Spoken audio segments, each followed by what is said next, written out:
Tonight on the Black Channel, you have to be careful who you trust in this political game because you can go from being in their good graces to being in their crosshairs.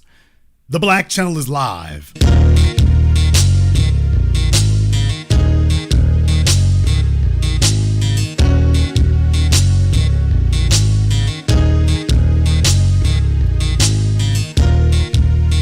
Unapologetic, unadulterated, and absolutely uncompromising. Greetings, brothers and sisters from around the world, and welcome back to the home, the haven, the stronghold, and the everlasting superfortress of intelligent black thought. We are the Black Media, and this is the Black Channel.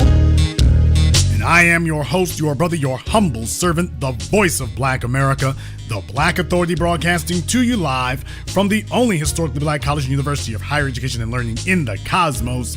You are, of course, welcome to join us. And join us you shall, because on tonight's program here, as things progress and things go along, it becomes necessary to do a little bit of housekeeping because you want to stay on top of this thing. You want to stay on top of it to show that everything that we have said is panned out the way that we've told it. And this is what draws the real difference and distinction between us and the old dead black media. The old dead black media, you notice they never call out these politicians except the ones that they're paid to call out. They don't call it straight down the middle. And if you're going to hear about these things, you got to come to us to find out about that. And that brings us to this story here. Just in time for Christmas, by the way. Just in time for the holidays. Governor Hochul of New York has vetoed a bill that would make it easier for people to challenge their convictions. In New York State, the home of Rikers Island, in New York State, where the prison system and even the county jail systems are abysmal, corruption rampant, not for years, but truly for centuries, when you can be totally honest about it. And this is what she's doing here.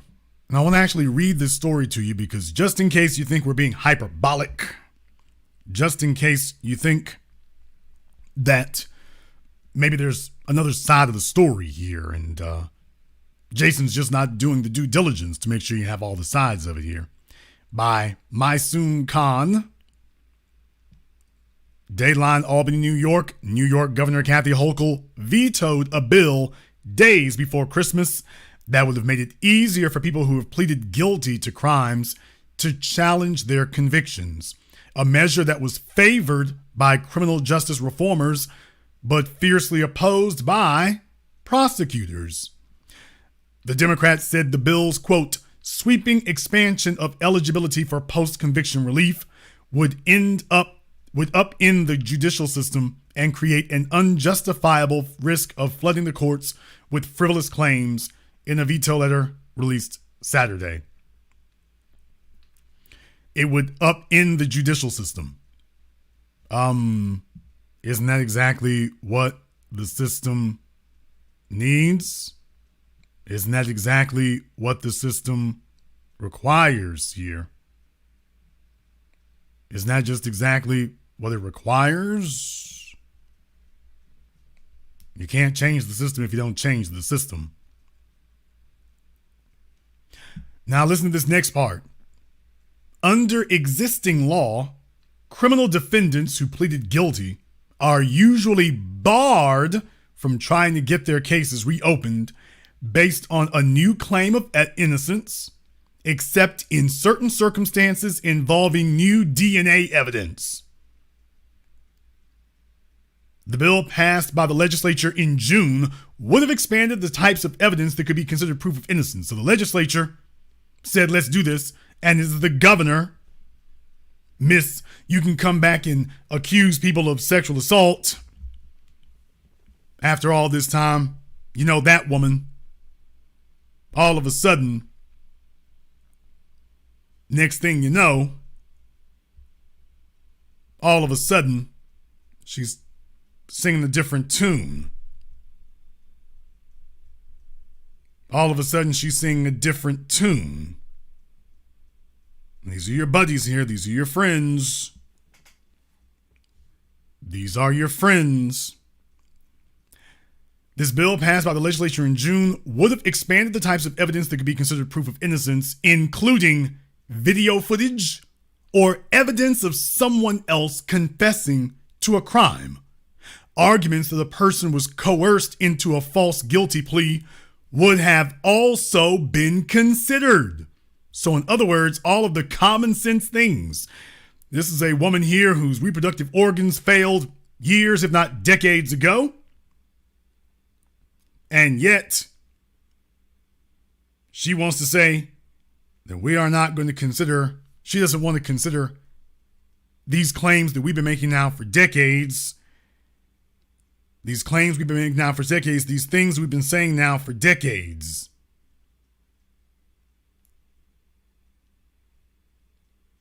This tells you where she comes down on this, by the way, when it's time to make real change. Everybody and their mama is willing to accept and acknowledge, oh, racism exists. Racism certainly exists. Now, when it's time to actually do something about it, that's when you get a whole different response when it's actually time to do something. Now, listen in here because, oh, trust me, it gets worse. Prosecutors and advocates for crime victims warned that the bill would have opened the floodgates to endless frivolous legal appeals by the guilty. Erie County District Attorney John Flynn, the president of the District Attorneys Association of the state of New York, wrote in a letter to Hochul in July that the bill would create an, quote, impossible burden on an already overburdened criminal justice system. Did he jump up and say, by the way, Governor Hochul allowing people to refile cases here and make accusations decades later would overburden, place an impossible burden on an already overburdened system? I'm wondering, did he jump up and say something then? Just asking for a friend if he jumped up and said something then. The legislation would have benefited people like Reginald Cameron, who was exonerated in 2023, years after he pleaded guilty to first-degree robbery in exchange for a lesser sentence. He served more than 8 years in prison after he was arrested alongside another person in 1994 in the fatal shooting of, now listen to this next part here, Kei Tsunada, a 22-year-old Japanese immigrant. So they're trying to thread a lot of needles here. Thread a lot of needles here, in case you didn't notice. Cameron, then 19, had confessed after being questioned for several hours without attorneys.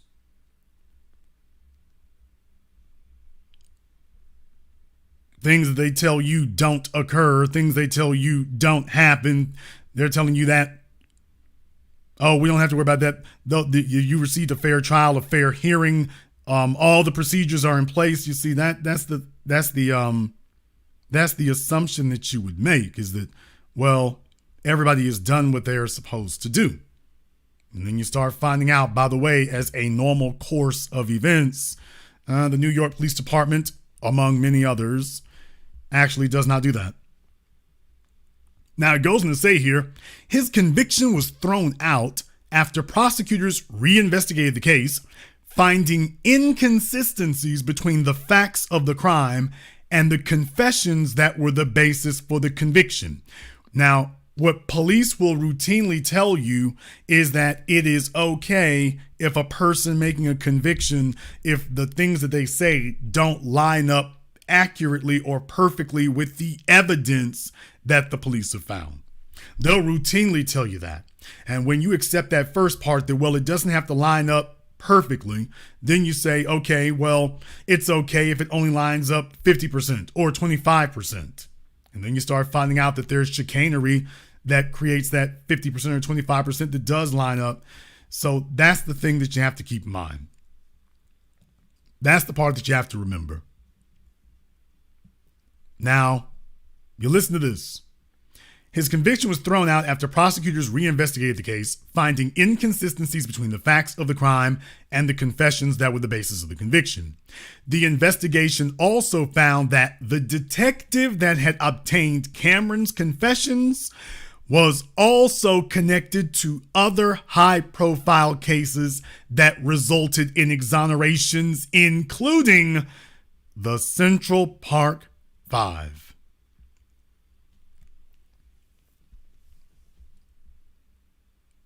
This is Governor Hochul now defending this part over here. She's saying that this is acceptable and this state of affairs, this is okay.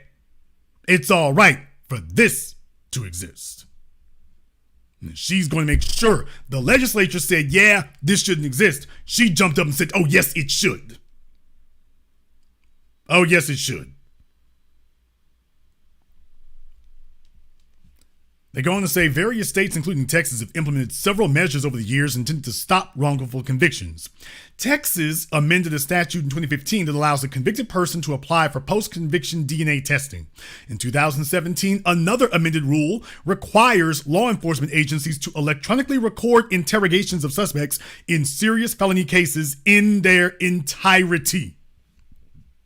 So the state of Texas is now offering more defenses than the so-called liberal state of New York. Wrap your head around that one for a moment. Now listen to this next person's comment. We're pretty out of step when it comes to our post-conviction statute. Amanda Walwin, a state policy advocate at the Innocence Project, said of New York, quote, we claim to be a state that cares about racial justice, that cares about justice, period. To allow Texas to outmaneuver us is and should be embarrassing, she said. Well, this is what happens when facts meet symbolism. This is what happens when facts meet slogans and cliches and marketing and political slogans. That's what happens when the facts enter the room. When you start doing the math, you start realizing, well, no, that's just what they told yo dumb ass. So that in practice, nothing ever changes. So you sit up going around with a damn bumper sticker and a driver's license bragging about being from New York, and that because these are the common conversations that might go on, you're just assuming that the political establishment is right there with you, and no, they're not. They're just, as Malcolm X always said, they're saying that while they're working and passing laws against you. In 2018, New York's highest court affirmed that people who pled guilty cannot challenge their convictions unless they have DNA evidence to support their innocence. Listen now. In 2018, New York's highest court affirmed that that people who plead guilty cannot challenge their convictions unless they have DNA evidence to support their innocence. That requirement makes it very difficult for defendants to get their cases heard before a judge, even if they have powerful evidence that is not DNA based. Meanwhile, you got laws that allow them to go after black men in New York, no DNA required. No physical evidence required. Just remember that. You can be convicted without DNA evidence.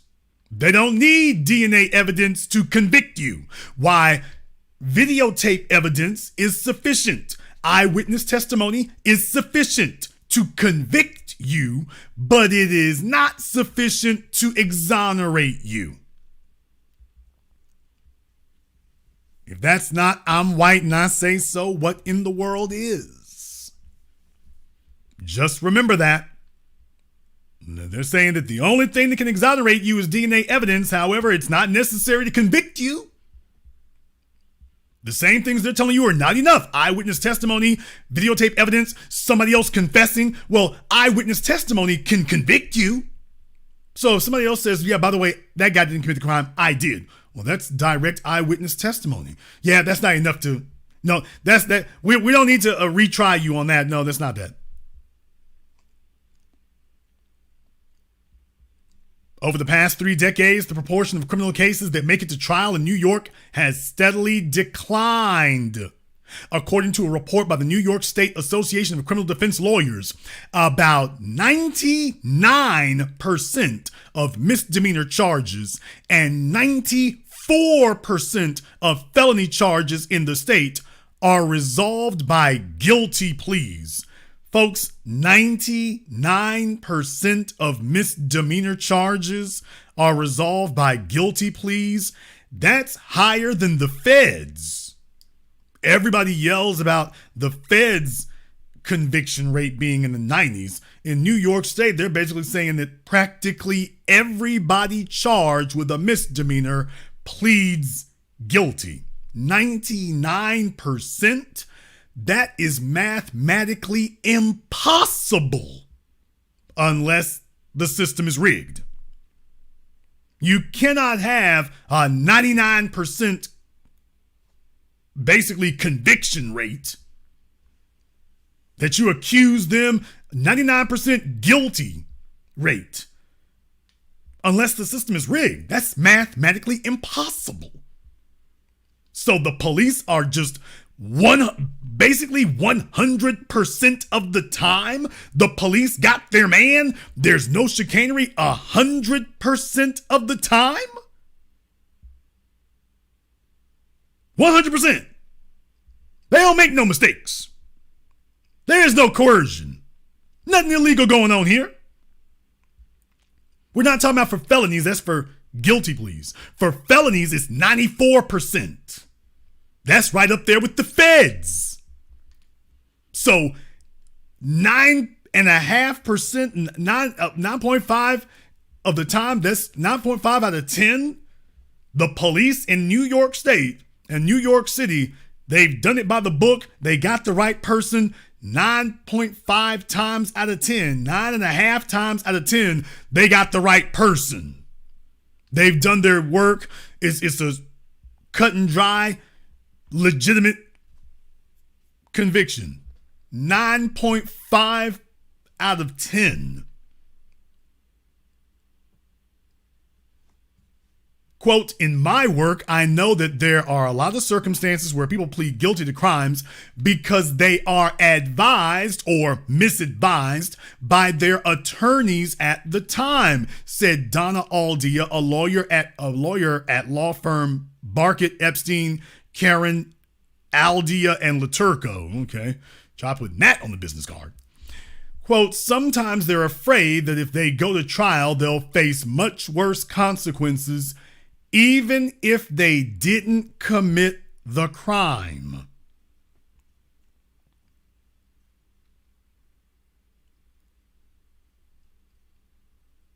Think about that for a few moments. New York City is one of the most expensive places, if not the most expensive in America. And if you catch a case, you're supposed to be able to pay for some of the most expensive lawyers in America on top of the highest standard of living rate in America. Right there. And of course, we know that the DAs in New York City are not crooked as a pretzel. We all know that's not the case. We all know that isn't it. She said that the state's criminal justice system right now is framed in a way that makes it impossible for people to challenge their guilty pleas years later when new evidence emerges or when they're in a better financial position to challenge their convictions. Now, there's the real thing that gets you is that, by the way, over time, if your finances were bad before, you may get better finances because it's not a court system that's going by evidence. It's the best justice that money can buy. And in a lot of cases, that if you're black, that won't help you. But for the average person, they understand if you're walking in there with a public defender, everything they tell you is going to be take the plea, take the plea. And this right here tells you 99% of misdemeanors are resolved by guilty pleas. That means that the public defenders are simply telling people, take the plea. They're not working your case at all. They're just saying, if you're in New York, take the plea. That's the only advice they're going to give you. So essentially, they are working with the prosecutors to get you convicted. These so-called public defenders are actually working and cooperating with the district attorneys to get you convicted. They are not coming at this from the perspective that you should be found not guilty and that all the facts should be overturned. They're coming at this from the perspective of, let me work with the prosecutor to get your case, quote unquote, resolved. Resolved means you convicted. Not telling the prosecutor to go suck eggs.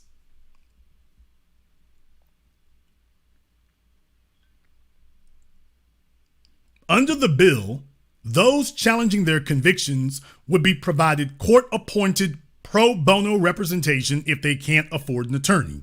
They'd also be able to request retesting of physical evidence, as well as access to both the defense and prosecutor's discovery files related to their case. Well, now, why would Kathy Hochul I want to give folks the ability to come sue you decades later? Why would Kathy Hochul be against that? People having access to their own case files about what the evidence was, the discovery of the defense and the prosecutors, to find out whether or not that plea deal was legitimate.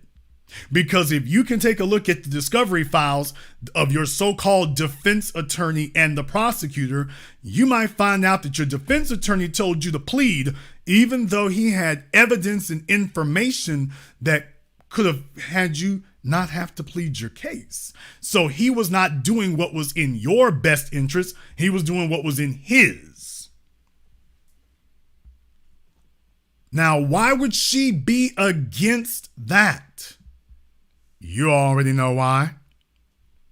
State Senator Zelnor Myrie, a New York City Democrat who sponsored the bill, said he is considering reintroducing the bill in the next legislative session to give innocent people a, quote, fair chance to reverse a terrible wrong.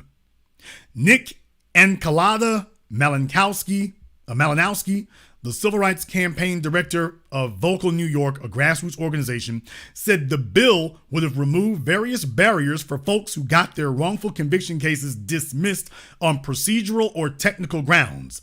The bill, he said, would have given them a chance to get their cases heard on the merits. Quote, the problem of wrongful convictions in New York requires a statewide solution, said Nick Enkalada Malinowski. Okay, we already covered that. We're trying to have a system where people have an ability, no matter where they are, if they're wrongfully convicted, to get back in courts and argue their cases.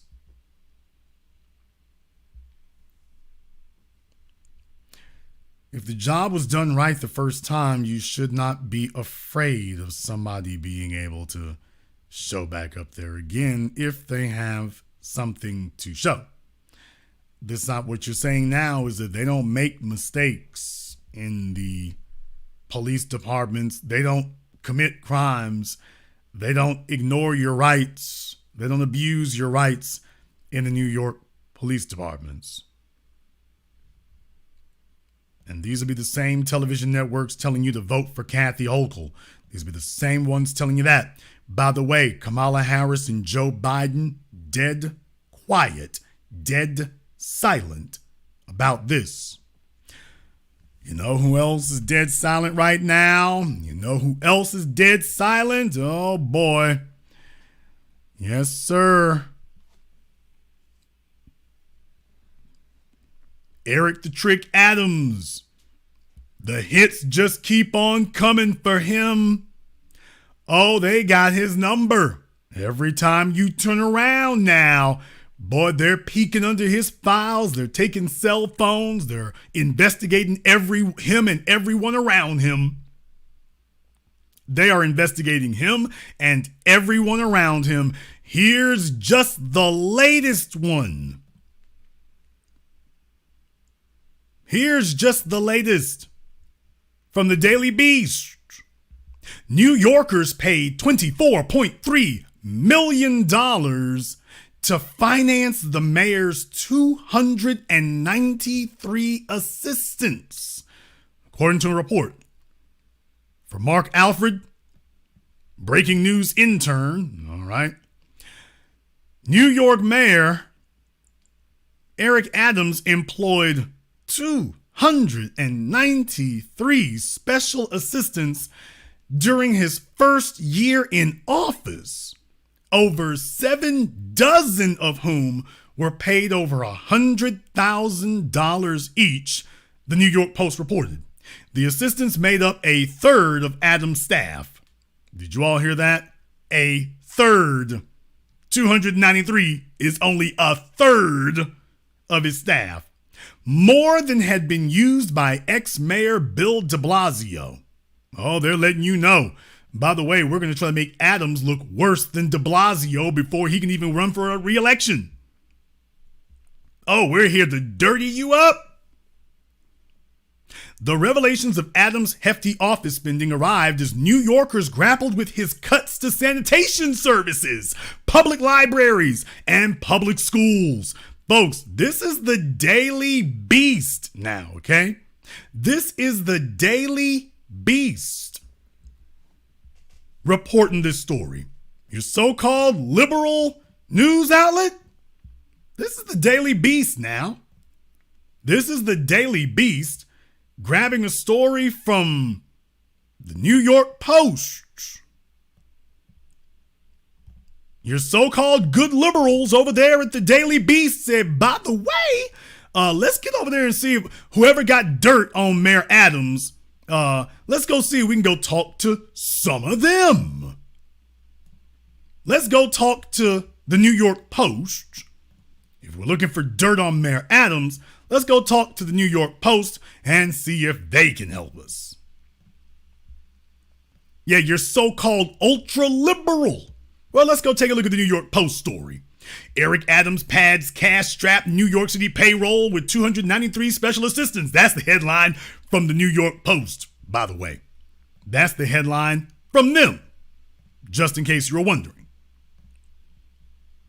Mayor Adams padded, you hear the words they're using now, Mayor Adams padded the city payroll with 293 special assistants during his first full fiscal year in office, a more than 20% increase over his predecessor Bill de Blasio, the Post has learned. The bloated band of vaguely titled aides, do you hear these invectives? Do you hear this hyperbole? The bloated band of vaguely titled aides, accountable only to Adams, comprised roughly 1/3 of the mayor's office staff during the yearly period ending June 30th and cost taxpayers $24.3 million, according to payroll records. 85 pocketed six-figure earnings in fiscal 2023, including 13 who took in more than $200,000. They include Edward Mermelstein, a real estate exec with reportedly close ties to sanctioned Russian oligarch Viktor Vekselberg. Man, they coming for your neck, Eric. If they're dragging the Russians into this, they coming for your neck, dude. They coming for your neck. Former Deputy Comptroller Marjorie Lander and Sadea Sherman, a one-time exec with the city's housing authority.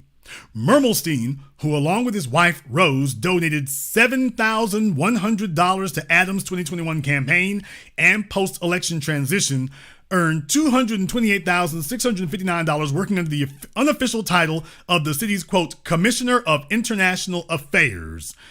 So they're claiming that this guy donated $7,000 to Adams' campaign for mayor, and that $7,000 has gotten him over $228,000 of income. That's what they're saying.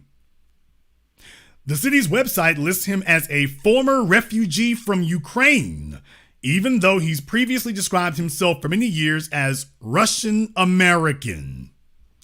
This is Miss Sadea Sherman on your screen right there, a special assistant who serves as Mayor Adams' chief equity officer. And this is Mr. Mermelstein, the Ukrainian, Russian, American. Well, the New York Post is unhappy about this. Lander and Sherman both pocketed $127,161, heading to newly created offices. Lander runs the mayor's Office of Risk Management and Compliance, and Sherman the mayor's Office of Equity and Racial Justice. Topping the list of high-earning special assistants are two honchos no longer on the city payroll. Melanie LaRocca, the city's ex-chief efficiency officer.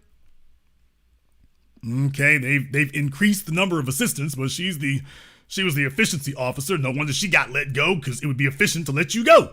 Resigned in June, and Jessica Katz, Adams' former chief housing officer, stepped down in July. Both earned $246,898. Boy, I'm telling you, efficiency pays, and so does housing, apparently.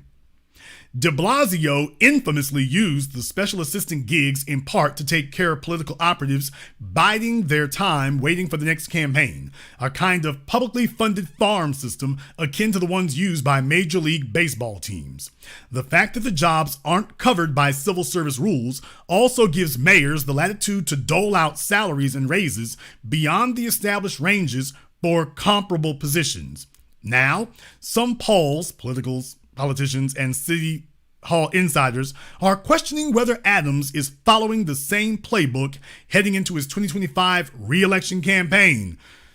See, this is what happens when black politicians think they're going to do the same thing that their white paymasters and their white bosses do. This is the way it always happens.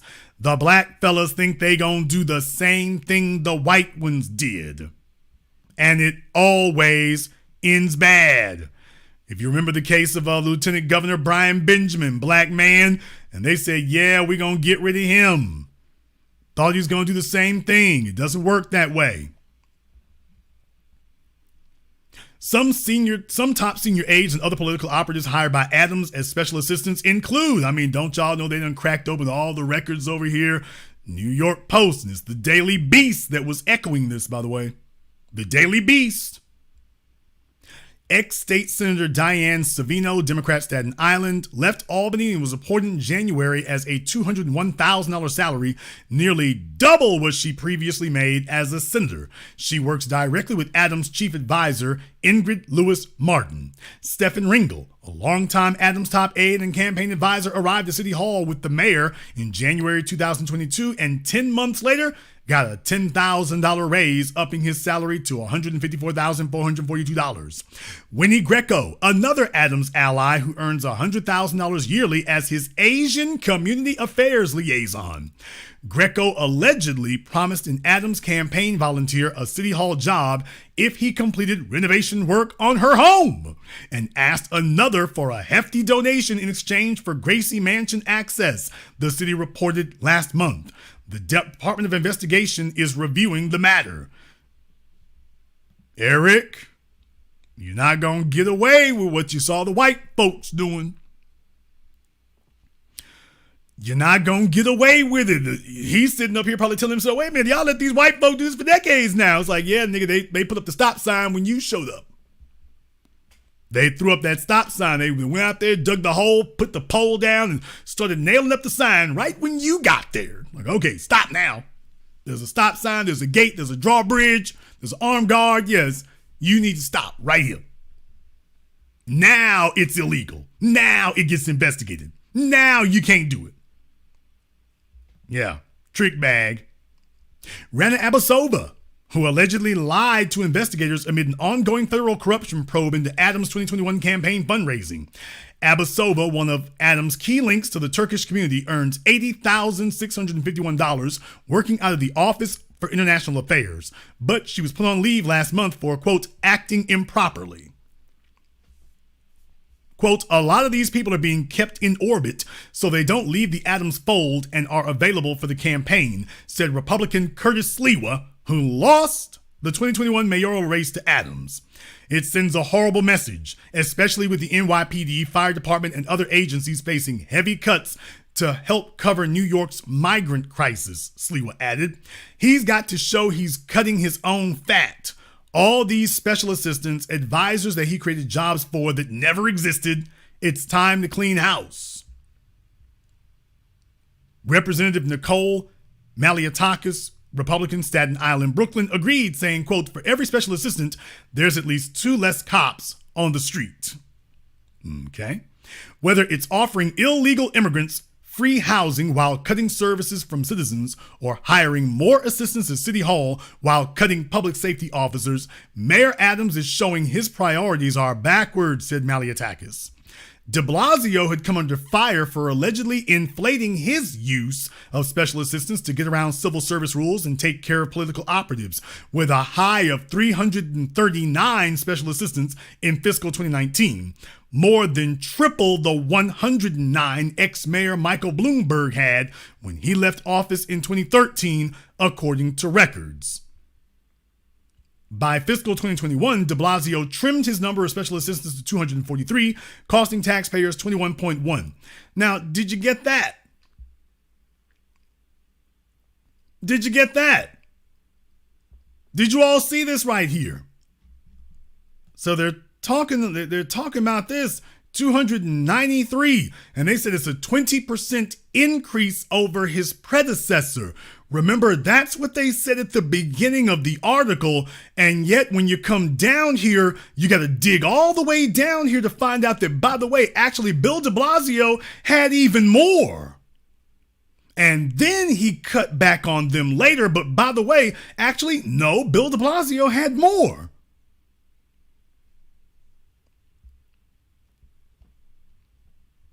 This is who this is how the Daily Beast is quoting on here. If you didn't think that this was a hit piece, by the way, take a look when you actually look at the facts here. By the way, no, actually, Bill de Blasio had more, but they jumbled up the sequence of events to try to deceive you.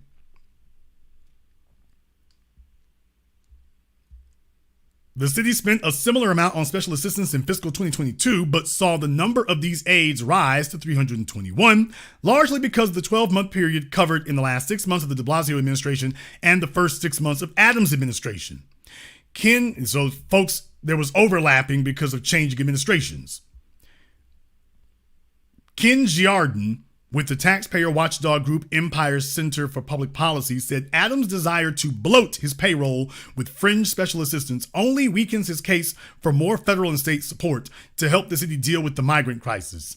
Adams last month announced he's moving ahead with across-the-board 5% cuts at all agencies, with another 10% cut set for early next year to offset an expected $12 billion tab for helping asylum seekers. Folks who actually are not seeking asylum, by the way. This isn't just about dollars being wasted on special assistants and other Adams aides. It's about the message it sends to every department head being asked to stretch their pennies, said Giardin.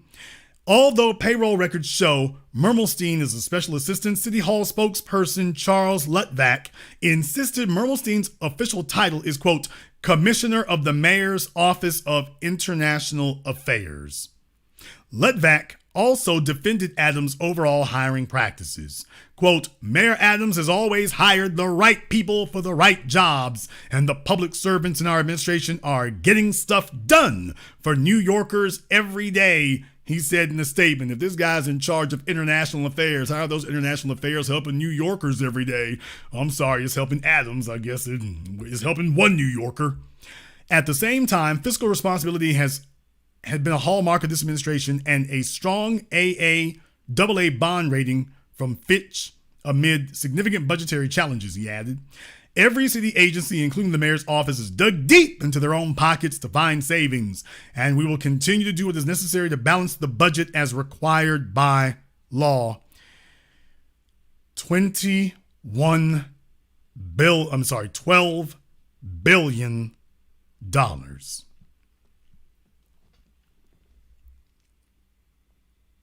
While they will then trot out and happily, merrily, defiantly declare to you what they cannot do for us. They will proudly, defiantly tell you, we ain't had no money before now. We ain't got nothing. Y'all back up. We can't afford all that now. Oh yeah, by the way, vote for me. That's what they tell you. And that's what they'll tell you right now is, oh, we really ain't got nothing because we have to take care of all these other folk. Like, wait a minute, I thought you said we didn't have nothing extra.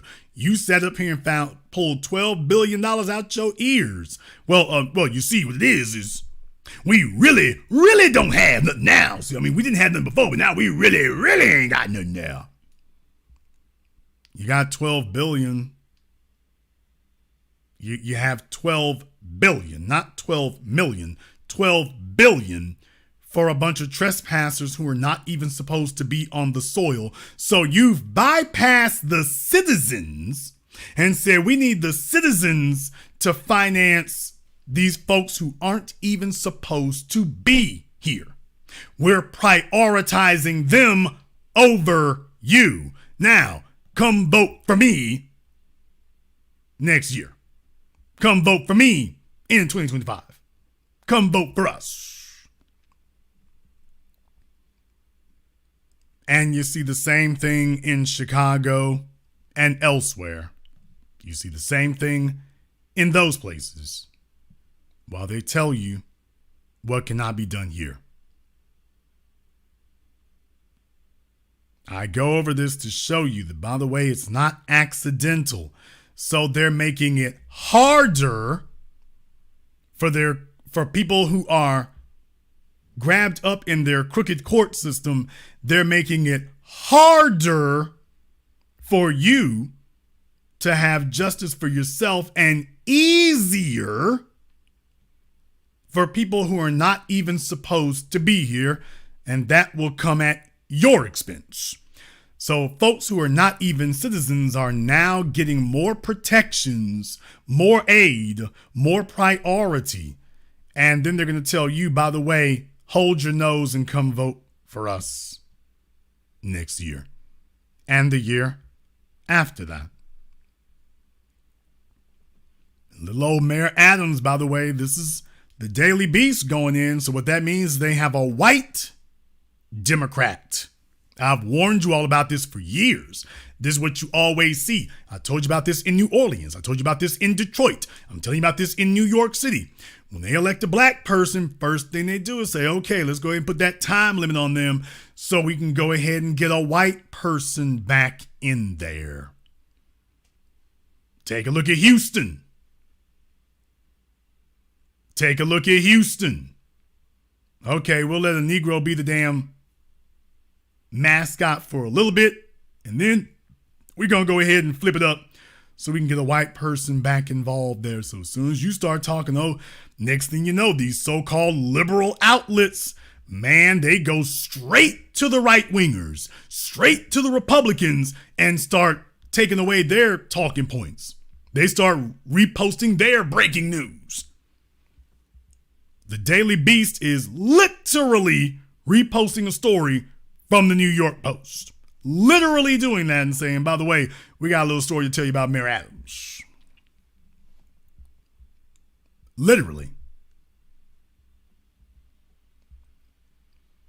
And the real issue here is that Eric Adams is set up for the double cross, which we've been telling him about for the longest time, is that, by the way, here comes the double cross. See, what happens is folks sit up here and then they get real confused. They get real confused because they hear or see somebody sitting up here smiling and start skinning and grinning with them. That starts happening, and next thing you know, they start talking like these other folks. Next thing you know, they start talking like them. All of a sudden. They start talking like them. And they're always smiling big right up until things go south. And then they make sure you ain't never coming back. Eric Adams, they didn't even wait for him to get halfway through his tenure as mayor. They've been going in on him from the moment he walked in for a bunch of stuff that they were encouraging him to do. The media sitting up here encouraging. They're migrants. No, they're illegal aliens, actually, and trespassers, and it is against law for them to even be here. Well, y'all need to accept that. Okay, and then they're sitting up here pressuring you and coercing people and arguing and propagandizing that you need to accept that. And as soon as they drop that burden on him, he's mismanaging the burden. So they're telling him he's got to carry it, and then telling him, by the way, you're not carrying this burden that we put on you. You're not carrying it very well. We need to get somebody else. You're not carrying this burden that we dropped on you very well.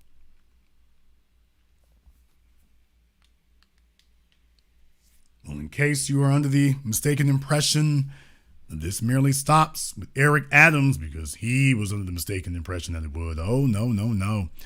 It actually goes significantly further than this. And we are going to get to that right after this very brief commercial, non-commercial break. Before we do, I want to thank everyone, and I do mean everybody, who has contributed to support tonight's program on PayPal, CashApp, Super Chat, Venmo. Thank you very much for your support here. B1 Media is a lifesaver. Thank you very much. Billy and everyone else here, thank you very much for your support. We're going to take a very brief commercial, non-commercial break. When we come back, if you think that the liberal, racist double cross is just limited to New York, oh, you got another thought coming. This and more. This is The Black Channel. Hello, my name is Steve Burgess, and I'm the author of this book, Guidelines for the Successful Student, a closer look at parenting your school-aged child. In this book, I've explained the role of the parent and the student in addition to what accommodations, procedures, rewards and consequences and expectations that need to be in place to ensure student success from primary to high school. This book is available on Amazon.com. For more information, please visit my link tree at Easy One-on-One, and to access my latest podcast, A Teaching Moment with Mr. B. Thank you all for listening. A white supremacist assassin seeks revenge. Corrupt FBI agents with evil intentions. Dangerous black collaborators dedicated to treason. Occam Jeffers must defeat them all and somehow survive. One misstep and he's a dead man. Join Occam Jeffers as he looks the devil in his blue eyes and tells him, Black first. A sequel to the underground hit War of the Heart, Spirit of 1811 Publishing presents God Love Us, on sale at Amazon. Pre-order and save today. Visit spirit of1811publishing.com and show your love. Order yours today. To experience all the benefits of Ash Kickin' Natural Body Butter with skin so smooth and soft, you'll thank us for it. Shop Ash Kickin' online. That's ASHKICKIN.com.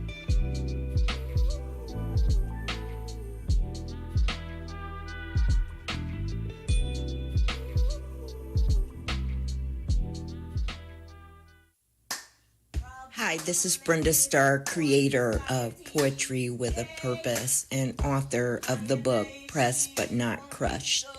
Pressed But Not Crushed is an anthology of political poems that address current and historical issues in American descendants of slave population and African American population. The book describes slaveries and its residuals, Jim Crow segregation, social depredation, and other relevant issues to American descendants of slaves and African Americans, including the current political climate that does not address our issues.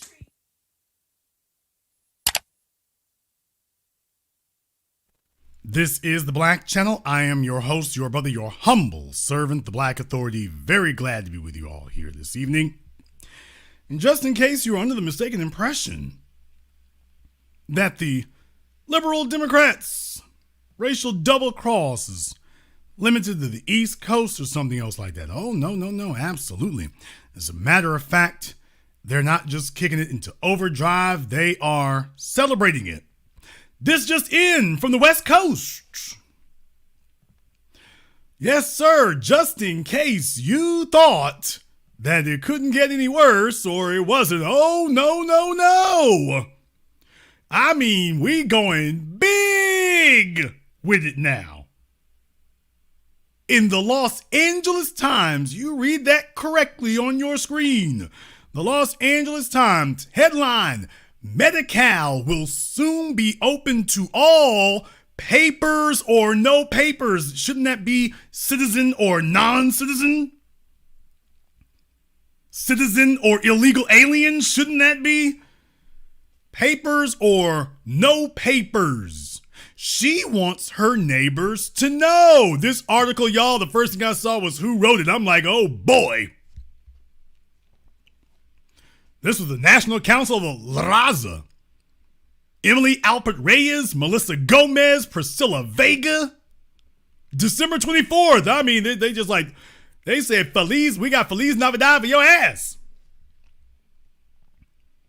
They got 3 of them on this one. It says 3 a.m. So they were up late or up early with this one. Hang on to your sombreros.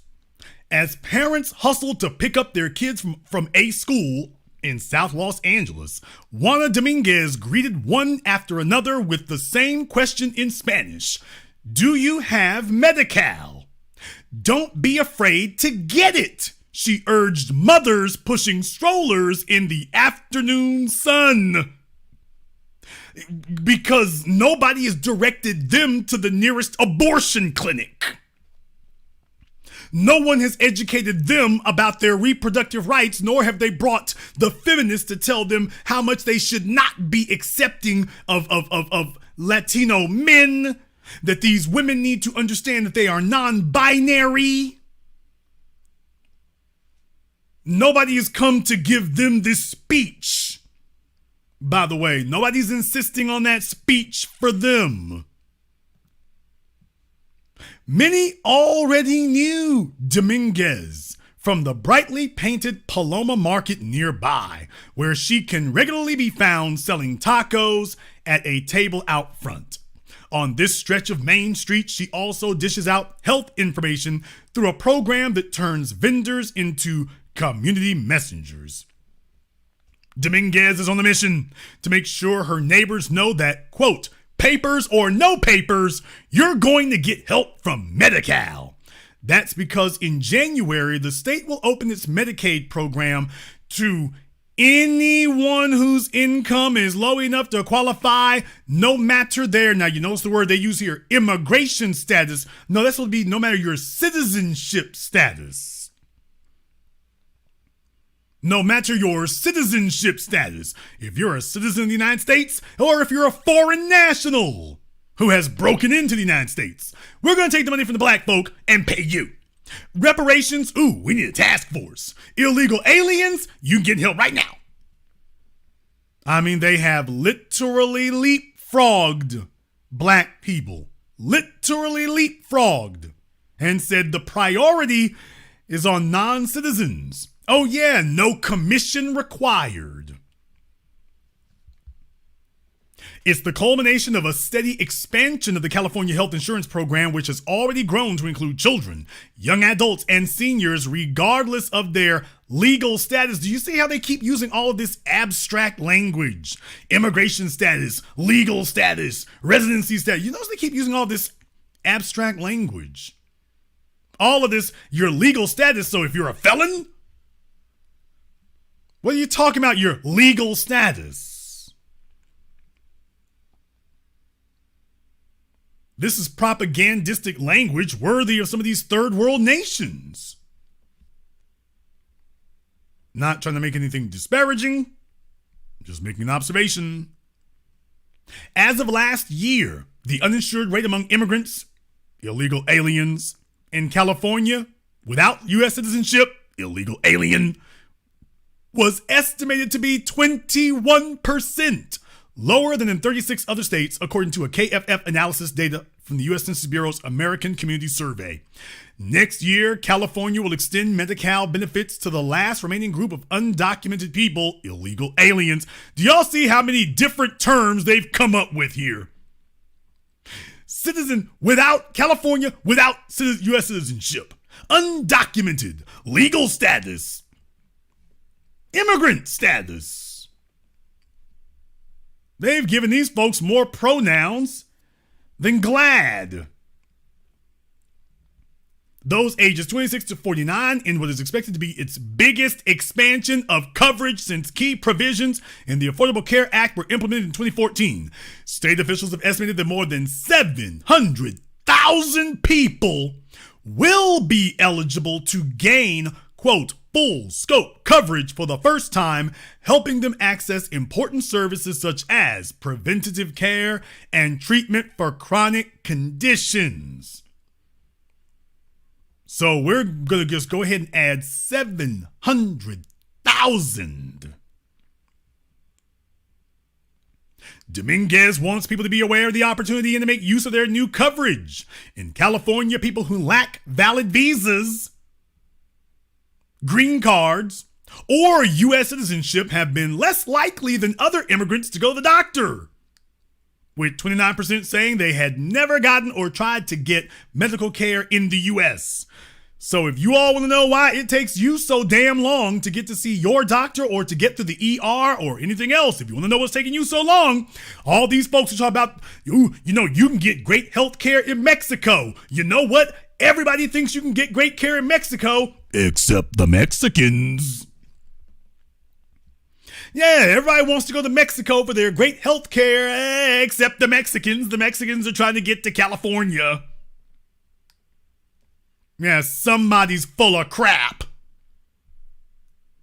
If the healthcare system in Mexico and Cuba was so lit, if it was so great, why are the boats only going in one direction? Going down to Mexico to get a BBL isn't healthcare coverage, people.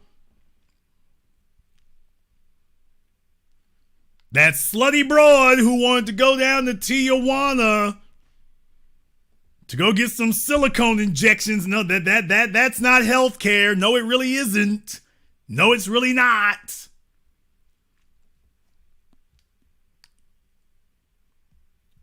Fear is rampant in the community. This is not my words. This is the article. Fear is rampant in the community, Dominguez says, as people worry that signing up for or using such benefits could jeopardize their chances of getting a green card or citizenship. Under the public charge rule, people can be blocked from legal status if they are likely to become, quote, primarily dependent on government aid. Medi-Cal benefits do not factor into those decisions except in cases involving long-term stays in mental health or nursing institutions, advocates said. As Dominguez made her rounds on Main Street, she reportedly reassured people, quote, it's not a public charge for the government.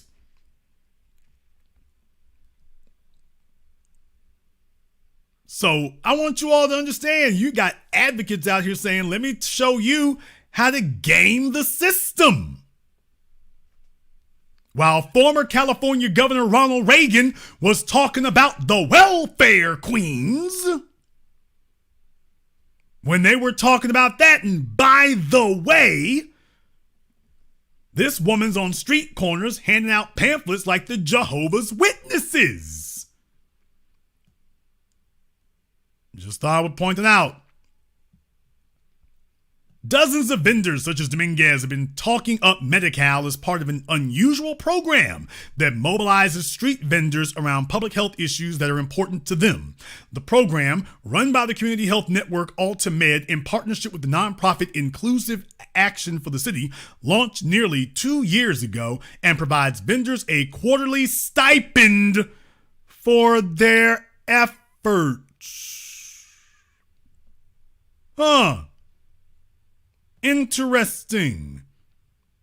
So what you're saying is that you all are paying these folks to do that? And I'm just wondering what we would find if we follow the money. And if we follow the money backwards, I just wonder what we would find. Just curious now. I'm just wondering what we would find if we follow the money backwards.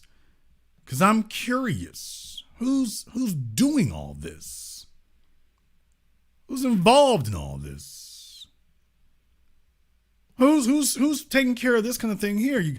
All these folk out here, you start going into these things and looking into it, and it's like, okay, let me find out what's going on.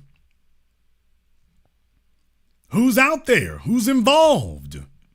Well, if you all would like to have a little bit more information, because we are the black media, you will never see anything like this on Bowling Ball Martin. As a matter of fact, he would be hoping they got a little bit of a check for him.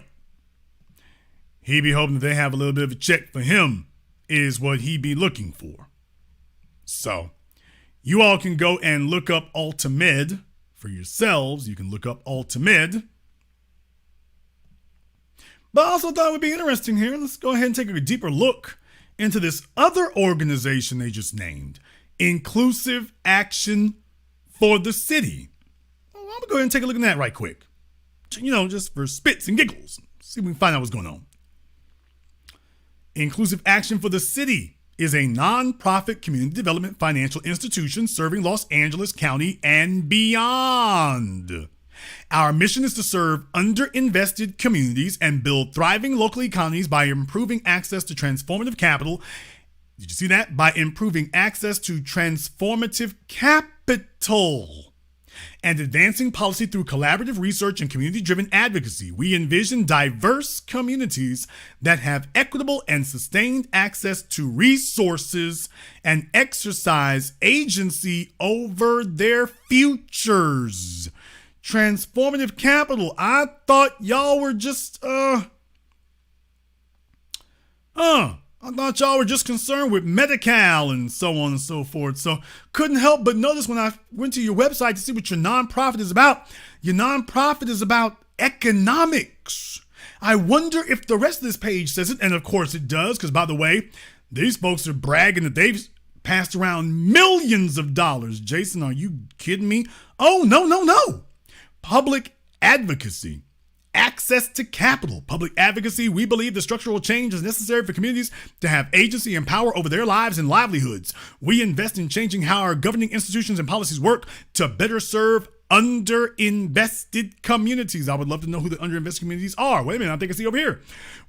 For access to capital, we recognize that our current financial institutions and systems are not designed for our communities. Wonder who our is.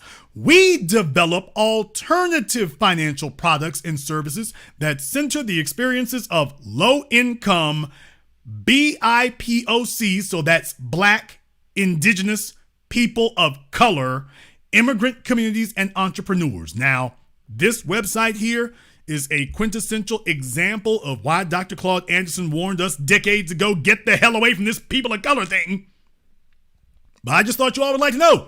By the way, they says on here, we're here to develop alternative financial products and services that center the experiences of low income, so that means low income is just one category. BIPOC, Black, Indigenous, people of color, that's another category, which actually comprises multiple categories right there. Immigrant communities, I wonder how that overlaps with this low income and POC, and entrepreneurs. And then you take a look at what they said down here. By the way, when I said millions, I wasn't kidding. $2.4 million in low interest loans provided since 2016. The vast majority of the entrepreneurs we serve come from low income Black, Indigenous, people of color communities. $2.6 million in cash assistance, grants, and rent relief. Rent relief. distributed to over 2,500 entrepreneurs and their families, many of whom didn't receive other government aid during the COVID-19 pandemic. You mean if they were illegal aliens? Is that what you mean? Entrepreneurs, do you mean like the woman like the woman in the street vendors? You mean the taco stand? Are those the entrepreneurs that you're referring to? Because I just couldn't help but notice that on your website, I actually believe that you did give us a peek at some of the, quote, entrepreneurs that you are referring to. I think this is one of them right here. But by the way, they're telling you, we move millions of dollars for these folk, quote, and their families. And then they say over 3,000 entrepreneurs served since 2009. For some strange reason, I consider that to be a little bit more ominous than the McDonald's billion served. But, yeah, this is a little bit more ominous. Oh, don't look for your Congressional Black Caucus to talk against it. Well, they're going to be sitting right there. We need more of this right here. Okay, well, let's take a look and see who they're helping, because I've got a funny, ominous feeling that I know where this is going. So I went to go take a look at who's in charge over there at Inclusive Action. All right, the team that makes it happen. Inclusive Action is composed of a cadre of high-caliber professionals who are passionate about fighting poverty, changing systems that marginalize communities, and transforming economies so small businesses and families can thrive. Well, who in the hell would have a problem with that? How could you possibly have an issue with that? All right, sign me up. Just one more thing, by the way, I would like to have a little more clarity on exactly who it is that you are empowering here, just for my edification. Look it up. Our team. Okay, Rudy Espinoza. Okay, I guess one day they'll make a movie about him. Nicole Anand. Alison Rose Aboafe. Janil Ahir. Osman Ahmed. Andrea Avia. Michelle Bertolini. Selena Casas. Luz Castro. Marco Cavarobias. Vanessa Diaz. Maribel Garcia. Josephine Gardner. Karina Guzman. Jesus Gonzalez Saucedo. Chi Wei Su. Julie Jung. Alyssa Lopez. Luis Moran. Maria Ortiz. Prince Osemwenge. Okay, I guess Prince Zamunda was taken. But you finally found a black person buried up in here, although, yeah. Would anybody like to bet on this one? We like to throw this out there. I'm sure he can trace his lineage back to, okay, who am I kidding? Estefania B. Lopez Perez. Jacqueline Rameles. Montserrat Ramirez Mendoza. Diana Rubio. Norma Santa Cruz. Sharon Senko. Doug Smith. Why do I get the strange suspicion that you run things? Why do I get that strange, haunting suspicion that you're buried in here, but that you actually carry a lot more weight than you appear to? I don't know. I just have the strange, sneaking suspicion that old Doug over here carries a lot more weight than at first blush he would seem to. Policy and legal strategy. Board members: Roger Perez, Grace Kim. Well, we found our minority coalition. Maria Cabildo, David Sue. We found our minority coalition, folks. I mean, we found it. We found the people of color. Well, we found that. Amir Spear, Andrea Kalir Dodds with the bull ring. Oh, she got the bull ring and the ear hoops. She's got the bull ring and the ear hoops. So, yeah, boy, I'm smelling tether. I'm smelling slave play. I'm smelling LGBT. I'm smelling it all. I'm picking up the suspicious suspect scent of all of it. You name it. Just cross the board. I'm picking up my spidey senses aren't tingling. They're giving me a migraine, okay? That's what I'm picking up right here. Yeah. The slave play septum ring. Yeah, I'm picking up on that. I'm picking up on that. Yeah. We didn't make it anywhere. I mean, she showed up for the photo shoot with that thing in. Why she have that part in her hair? Looking like Robert Townsend from Meteor Man. Why do you have a part in the hair? Or I'm assuming, biological female, I'm assuming you are, but if I am wrong, I beg your pardon. If I got it wrong, just shoot me an email. I was just assuming you were, but if I assumed incorrectly, then my bad. Let me go. I need to correct that.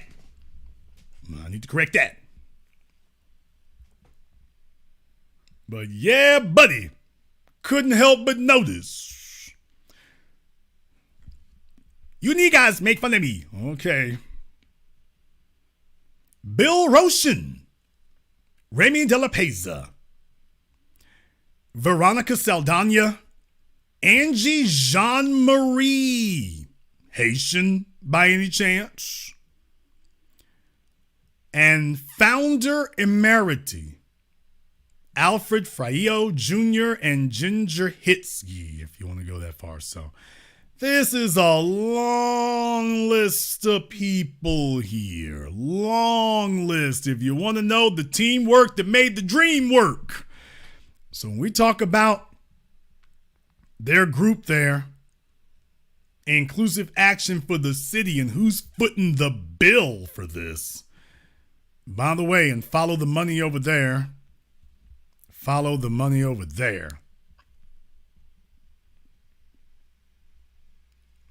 The street vendors, quote, identified that their community members are undocumented people who have been historically excluded from all healthcare systems because you're not citizens, said Rosa Vasquez, manager for community mobilizing for the Ultimate Institute for Health Equity.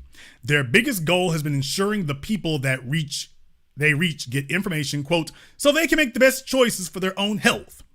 This year, that has meant a particular focus on Medi-Cal expansion, Vasquez said. You see, when they talk to us, they come talking to us about hope and change and a brighter day and a future. And y'all just hang in there and we shall overcome. When they go talking to other folk, they start talking about resources. The conversation goes straight to the money. The conversation goes straight to cutting the check. They don't want to talk to you about anything except who gonna cut this check. Take your hope and your change somewhere else. Who gonna cut this check? That's where the conversation goes with everybody else. They come over to you and me and it's, well, let me show you some pocket change. unless it's the HBCUs, and then after decades of neglect, they throw a few shekels off the table at them so that they can keep the up-and-coming slaves on the plantation and indoctrinate them. See, that's a very powerful, insidious thing. When the Biden administration talks about giving $7 billion to HBCUs, they're paying the schools. They see that as money well spent to pay these schools to indoctrinate young black people who may not know any better, may not know the issues. If the new black media doesn't find them, they might run the Roland Martin, and just in case they don't, well, don't worry, the schools are going to educate them. And by the time they get out here in the real world and realize it does not work, it'll be too damn late. In November, the vendors gathered at a Boyle Heights office to learn about the state effort. Vasquez laid out details about income limits for the program, what it would cover, and how people could apply. In the KFFLA Times survey, more than a third of California immigrants, illegal aliens, who are probably undocumented. So let me get this straight. If Trump says that he won the election, he's lying. The LA Times, California immigrants who are probably undocumented. So this does, the editor's there not giving that's a lie statement, and that you can't sit here and say probably undocumented. You can't do that. So okay, they can't do that. All right. They can go ahead and do that. All right. Those who said they did not have valid visas, green cards, or citizenship said they steered clear of public programs that pay for food, housing, or health care because they didn't want to draw attention to their own immigration status or that of their family members. So you can't say that they didn't know. You literally just sat here and confirmed that they know that they're in the country illegally, and that they know it's a crime and that it's illegal, and that they're attempting to dodge getting any attention because they know that they're here illegally. They know you're literally confirming it. Yeah, I know I'm breaking the law. Yeah, I know that. Yeah, this is what we're doing. Yeah, this is what we're doing. Yeah, we're doing that. We're okay with it. We're okay with it. These things are not accidental. They're not accidental.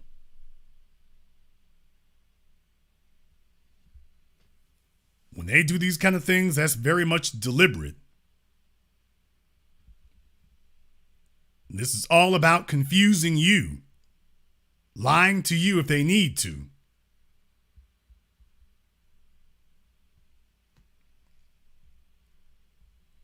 The survey also found that 70% were unsure if using such programs could decrease their chances of getting a green card, while another 16% believed it would. Folks, they are out here polling illegal aliens to discuss the benefits that they should receive. You've literally got pollsters out here. You literally got people out here polling non-citizens to say, by the way, we'd like to discuss with you the benefits you should receive. And this goes back to what Dr. Martin Luther King Jr. talked about when he said we're coming to Washington to get our check, because he said when they talked about bringing these folk over from Europe in the 1800s, the Homestead Act, when they talked about bringing them over here, they made sure that those people were undergirded with an economic floor. Because you can't just bring folk over here and drop them off and tell them pull yourself up by your bootstraps. In a system of capitalism, that doesn't work. You're literally describing a physical impossibility. Now, black folk are the only ones who've had to do that. These other folks, this is the economic floor. We'll give you housing. We'll give you health care. We'll give you a stipend. We'll give you protection from police. This is the same economic floor that was put under the European immigrants in the last century and the century before that. The GI Bill, the Homestead Act, and many others. The Dawes Rolls, you name it.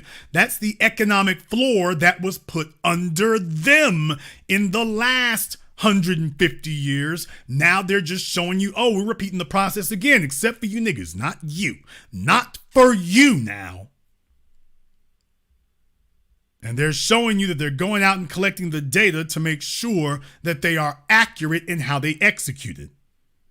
And I've been saying this forever, that illegal aliens could not make it. There are none of them who are smarter, better, more industrious, or anything else.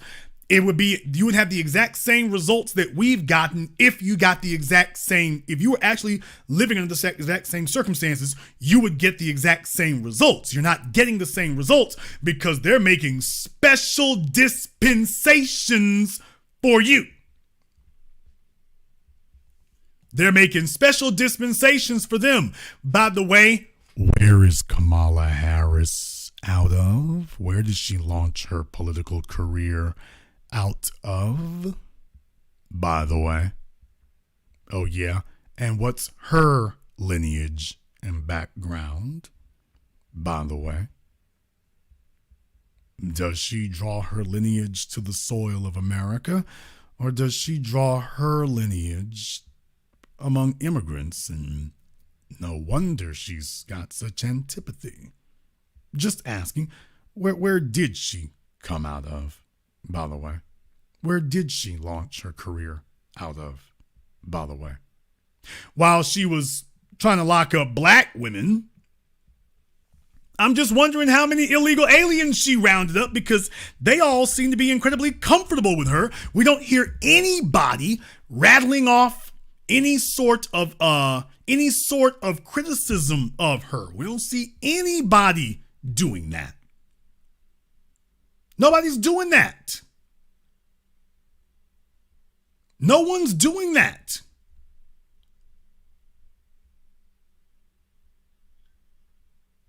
Did you get that? By the way, why is it they're so quiet?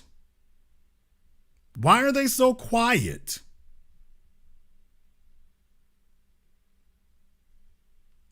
They don't seem to have a problem with her at all. Just thought that was very interesting.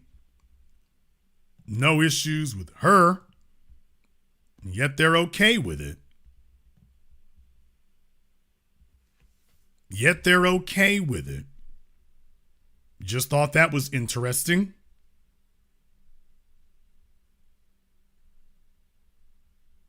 All right. Under the Trump administration, a new rule added Medicaid to the list of assistance programs that could factor into public charge determinations. The rule was challenged in court, and President Biden officially removed it shortly after taking office, but apprehension has remained. Sarah Dar, a policy director with the California Immigrant Policy Center, said that, quote, especially under the previous presidential administration, there was a message being sent to these communities that you're not deserving of public benefits and you shouldn't access services. Duh.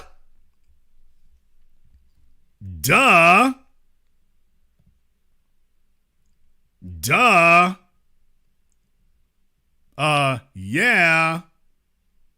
Duh. That's the way that works, yes. For the Medi-Cal program to, quote, all of a sudden be available to people, it's going to take really trusted messengers to reach these folks, she said during a November webinar hosted by the UCLA Latino Policy and Politics Institute and the California Endowment. By the way, you can look up the California Endowment too, by the way. Okay, fine. We'll go ahead and just take you there real quick.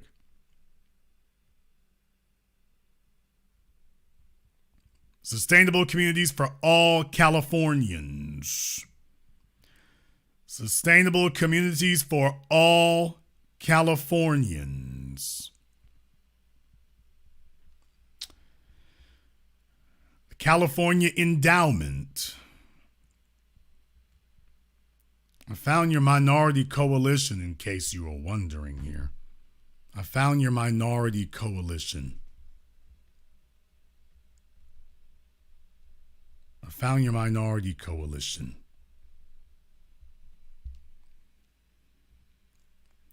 In Fresno, those trusted messengers could include Centro La Familia Advocacy Services, a nonprofit. Boy, this is what their nonprofits do over there.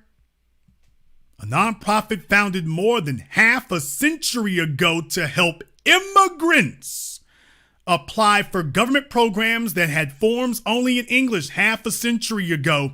What happened half a century ago? Who was marching half a century ago? Because it wasn't Latinos. They didn't have the numbers for it. So who was it? I don't know. Let me go back over it and look, and I'll need to go research that and see if I can find anything.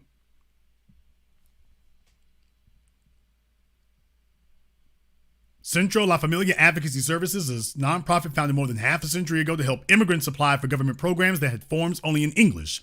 The nonprofit will be extending its hours on Saturdays to accommodate farm workers who often can't make it to their centers during the week, as well as sharing information on Spanish language univision and heading directly to the fields to meet workers.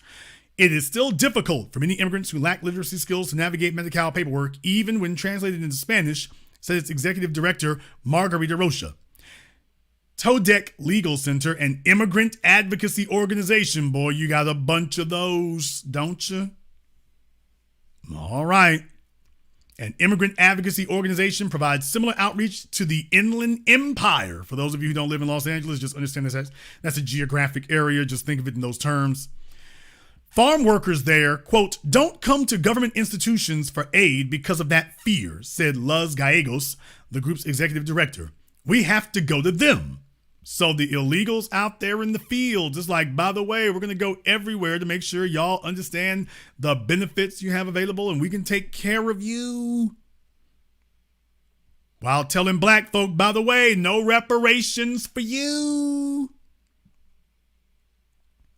Gallegos said TODEC has been trying to raise awareness about Medi-Cal for years, starting with the first expansion that covered children regardless of immigration status. It has recruited farm workers who signed up for coverage for themselves or their kids to encourage others to apply. Now these volunteers show off their Medi-Cal cards and share stories about how they benefited from the program. The group has also brought Riverside and San Bernardino County officials out to work sites to register farm workers for Medi-Cal with its own volunteers on hand to help establish trust. The group has brought Riverside and San Bernardino County officials. People, this is they are literally now. Government is literally working with these Latino groups. Black folk who couldn't afford to stay in Los Angeles proper all got pushed out to Riverside and San Bernardino. And this is what's happening out there in Riverside and San Bernardino. They are literally, the government is literally collaborating with them. Literally. They're like, oh, we got them on speed dial. Oh, they're coming out to the fields for us. Any word on how many Riverside and San Bernardino County officials came out to come discuss reparations? Any word on that, by the way? Any word? Anyone? Number? Cell phone number? Text message, pager, anything? All right, we'll come back to that. And in Mendocino County, workers at Anderson Valley Health Center in Boonville have been heading out to local vineyards, asking companies to tuck informational flyers alongside pay stubs and phoning uninsured patients to let them know about the upcoming expansion. You talk about Mexico being a narco state. Can you talk about California being an illegal alien state? Quote, this group is probably the hardest to reach compared with those who have gotten Medi-Cal so far, said Chloe Galzone, executive director of the health center. As patients, quote, they don't tend to come to us unless there's an urgent issue because they're uninsured, she said. So finding them in the first place can be difficult. In Los Angeles, Dominguez said she was motivated to bring information to her community about the death of her friend Angel Vasquez, a kindly jokester who lived near Paloma Market. When Vasquez got COVID-19 the first winter of the pandemic, he held off on calling for an ambulance, Dominguez said. She says she believes he was worried about the cost. His son, also named Angel Vasquez, said family members in Guatemala told the man to go to the hospital, but Vasquez initially insisted it was just a fever. He went to the hospital very late. I think too late, his son said. Vasquez died in May 2021 at the age of 55, his son said. Dominguez was haunted by the thought that if he had gone to the hospital sooner, her friend might have lived. My kids miss him a lot, she said. As she finished up her rounds on Main Street, she paused to point out where Vasquez had once lived. When she had the opportunity to reach out to neighbors about Medi-Cal, I thought, Juana, your community needs this information. This gives me the drive to persist with it. California officials have estimated that more than 700,000 people will be able to transition from, quote, restricted scope to full scope Medi-Cal next year. Being in restricted scope, which helps reimburse hospitals for medical care, emergency care, means, quote, they're in the system. We know who they are. We know that they're income eligible for Medi-Cal, said Anthony Wright, executive director of the healthcare consumer advocacy group Health Access California. It is an incredibly useful way to automatically enroll people who will now gain coverage for a range of care needed beyond the emergency room, Wright said. Quote, we're really glad the state has taken efforts to try to do this as automatically and seamlessly as possible. Remember this sentence right here. It is an incredibly useful and incredibly useful way to automatically enroll people. Keep that sentence in mind. We're going to come back to that. California's Department of Healthcare Services said it's unknown how many people who aren't already in the restricted scope program will be newly eligible for Medi-Cal. The state has budgeted $1.4 billion for the expansion this fiscal year and $3 to $4 billion annually. This is $3.4 billion annually when it's fully implemented. The state has budgeted $1.5 billion for the expansion this fiscal year and $3.5 billion annually when it's fully implemented. So more than double that amount when it goes fully implemented, which means it will continue to escalate from there. Researchers at UC Berkeley and UCLA estimate that among Californians under the age of 65, the Medi-Cal expansion will reduce the uninsured rate among immigrants without legal status from 58.4% to 27.8%. Despite that sharp reduction, it would still remain far higher than the estimated uninsured rate of 7% of all Californians in that age group. Experts said hundreds of thousands of immigrants will remain uninsured because they make too much money to qualify for Medi-Cal, but don't have affordable coverage through their employers. Wright said people in that situation can buy health insurance on their own, quote, but then the question is it accessible? Is it affordable? Is it administratively easy? Those without legal status will remain ineligible for financial assistance to buy health coverage through Covered California, the state marketplace for insurance coverage. He and other advocates are now pushing the state to come up with an option to help them as well. All right, for those of you who may be wondering, well, Jason, what is the end game here? The end game is very simple. Yes, this is to be used to register these 700,000 people to know who they are, where they are, if they got kids, where you got kids, how many, because this is how you are going to fold them into the taxpayer system. Yeah, you may have come over here illegally, but before it is over, you will have to foot the freight. You will have to foot the bill. And the first generation of freeloaders may get by for the first 5 or 10 years, but then we're going to snatch you up and your kids, they're already in the school system. So we're going to get the parents through the healthcare system. We already got the kids documented in the school system, and all of you are going to end up paying the freight before this is over, while we just very neatly tucked you all into the system and just smooth as silk. You thought it was your idea. You thought you were being slick. You thought you were getting over. By the way, yeah, we're going to have all of you documented. And and all of you will be documented. There are millions of you, and we are going to tax the hell out of you. That's what we're going to do with you. So thanks for letting us know that you're here. Now we're going to automatically enroll you, just like we did for your children. Now we got you all. And within 2 decades, every single one of you will be tax-paying citizens, no matter what's going on. And if that sounds like the exact same thing they're doing in New York and these other places, oh yeah.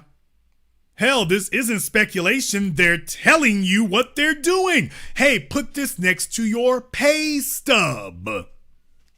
Oh, then you already know who these people are. You already know how you're going to get them. You already know.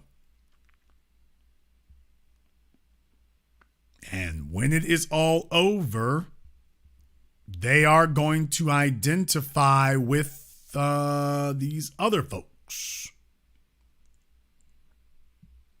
An ominous image. By the way, although I think this picture is worth 1,000 words for the California Endowment, hey, she looks familiar. Didn't that person look familiar? They sure did. She looked kind of familiar, didn't she? Am I wrong? Do my Humpty eyes deceive me?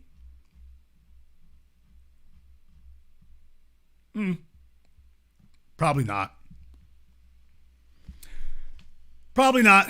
Probably just her stunt double, which is fine.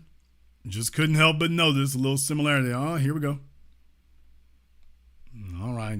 Don't worry about reparations here. And we got y'all taken care of. Just couldn't help but notice a striking similarity. Not saying it's the same person. I'm just saying, by the way, I think they came from the same island. I found your minority coalition, by the way, if you're wondering. I found your minority coalition. I found it. And within 2 decades, all of these folks are going to claim that their parents worked hard, pulled themselves up by their bootstraps. Nobody gave us nothing. Nobody gave us anything. And they will all get together and gang up on us. By the way, and they'll all get together, and the idea is that they'll get together and gang up on us.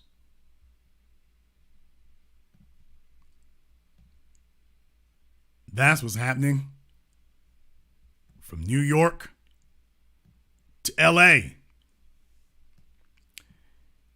But it gets even bigger than that.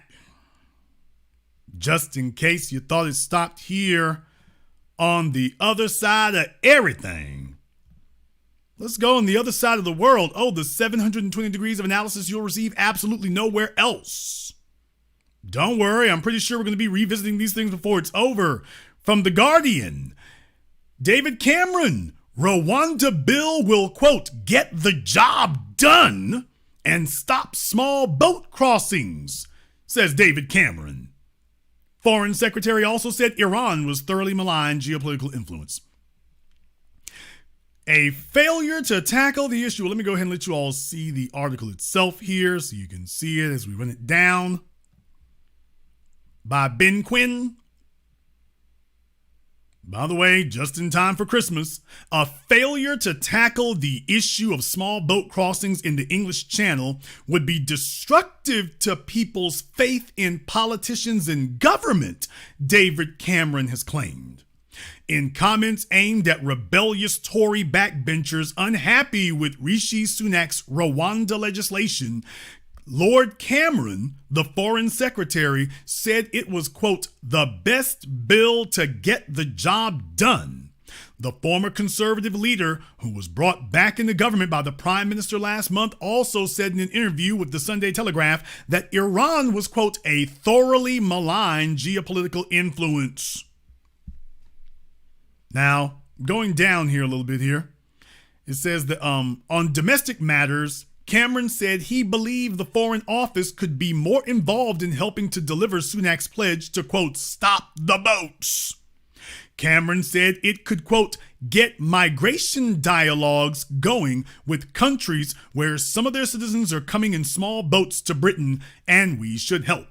Quote, now listen to this next part. Quote, having very visible illegal migration is incredibly destructive to a country's legal migration and immigration system, and it's also destructive to people's view of the ability of politicians and governments to act on their behalf.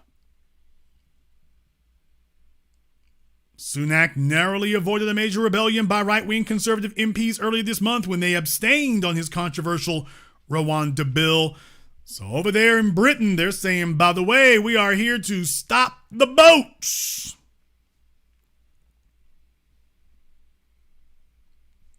Because if we don't, then this undermines the faith of the people in the government in its ability to act on their behalf. Meanwhile, over here, but the Prime Minister faces further peril in the new year when some MPs have warned that he must strengthen the safety of Rwanda bill or face it being voted down when it returns to the Commons in early January. The bill would empower ministers to ignore temporary injunctions raised by the European Court of Human Rights that can stop flights taking off, but it does not set aside the European Convention on Human Rights entirely. In a reference to some of the terms that skeptical Tory MPs have used to describe the legislation, Cameron insisted, quote, it's the best bill to get the job done, and I think it's a mistake to think in terms of, ooh, is it full fat or half fat? It's designed to deliver the policy. Folks, if you want to get a piece of legislation passed quickly, all you got to do is say it'll punish black folk. This is the whole reason why we have this distinction effort on our behalf today. This is the whole reason why we're distinguishing ourselves from these other folks that might look like us, but do they carry the same philosophy towards the dominant society, or have they been sitting there telling us ain't no racism, ain't no white supremacy as soon as they hop off the boat? Show me where the white women are, show me where the weed is, and ain't no racism. And meanwhile, they're using you as the face of illegal immigration, and they're saying, oh, damn a wall, we're going out and go plucking up the boats. If you want to get legislation moving quick, Bill Cosby, Michael Jackson, Jussie Smollett, this is historically speaking. If you want to get legislation popped through quickly, if you want to get the ball moving, if you want to shut down marijuana, if you want to talk about that whole thing there, targeting black folk, the Mann Act, you want to get something through, just tell them black folk are the problem. We need to do more to punish black people. Make them the face of it. And the killing part is these will be the same Rwandans. As soon as they get them a white chick to lay up with, there's no racism. Why do you talk like that? They're just some ignorant people. And meanwhile, they're literally saying, by the way, we're specifically targeting you.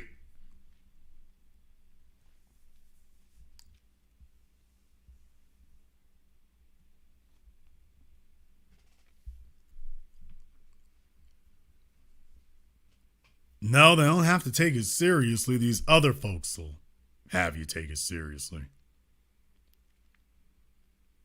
These other folks will have you take it seriously.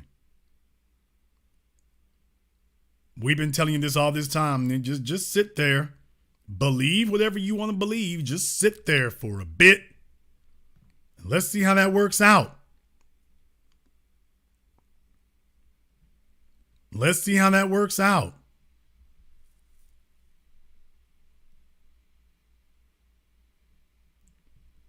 By the way, if you wondered how serious they are, Prime Minister Sunak, we've got another story here. It says Rishi Sunak. All right. Somebody's unhappy. Somebody is unhappy, so they're not using using his title.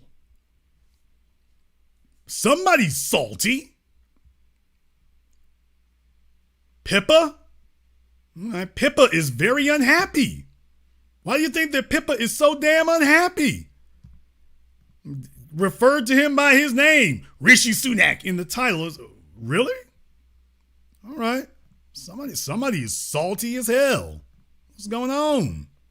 Just wondering. Now he's Rishi Sunak. He's not the prime minister anymore. He's Rishi.